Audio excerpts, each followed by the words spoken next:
Well, this was just a 2.5-hour fever dream. Today, I finally got round to watching the highly divisive, highly unsuccessful Megalopolis, Francis Ford Coppola's decades-deep dream child, and this has been picking up steam recently due to the fact it has pretty much just drained this guy's entire net worth. I mean, one look at any review curve for this film is going to tell you that it is an extraordinarily divisive thing. Like, look at this spread, it is actually mental. And what's good about that is I can go in with the most open mind imaginable. Literally nothing here is guaranteed. I watched this with absolutely no prior knowledge as to what it was about, and let me tell you, what a weird experience that was.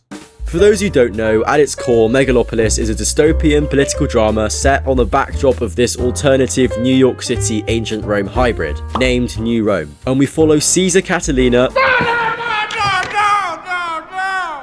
played by Adam Driver, as he clashes with seemingly the entire Hollywood Walk of Fame while attempting to reinvent New Rome with his utopia, Megalopolis.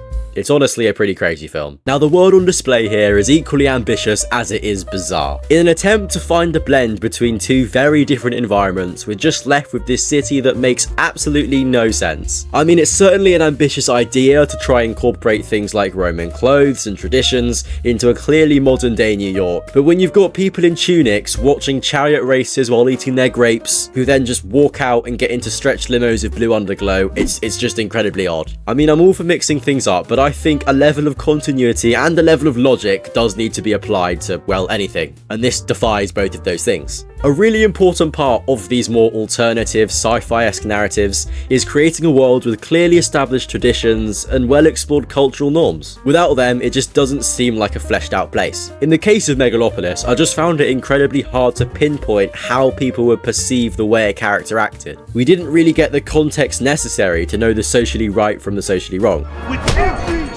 I mean, in this, the public worship this quote pure 16-year-old singer, which is just a very creepy thing in my opinion, and it throws the moral norms of the people into question. A question which, as I said previously, is never answered. And it's a shame. To be honest, and I don't say this often in regards to an 140-minute film, this should have been way longer. Not way longer, but longer. It's not just the world which has its cracks, but the story as well. I mean, for a film titled Megalopolis, where the city is going to be made from a futuristic compound known as Megalon, we find shockingly little out about it. It's just sort of there, and it's assumed like everyone knows everything about it. But we don't, and it's seemingly quite an interesting thing, but they just never touch on it. And for a protagonist who has the unheard of ability to literally stop time, we find shockingly little out about that as well. It's just sort of something he can do, and he just does it sometimes. You could very easily completely take this story feature away, and it would not change anything. It's something again that strengthens the idea that this film is just too short. For the scope that Coppola had and the dense story he wanted to craft, there was not nearly enough breathing room given. And while the story is, well, suffocating, it doesn't necessarily mean it's bad. I mean, a model who can't breathe is still a good looking model. There you go, that's my quote of the day right there. Write that down. But let me just quickly interrupt myself and nudge you to please subscribe to the channel if you're enjoying the video. I'm trying to hit 100 subs by the end of the year, and the goal is very much in reach, so please click that button.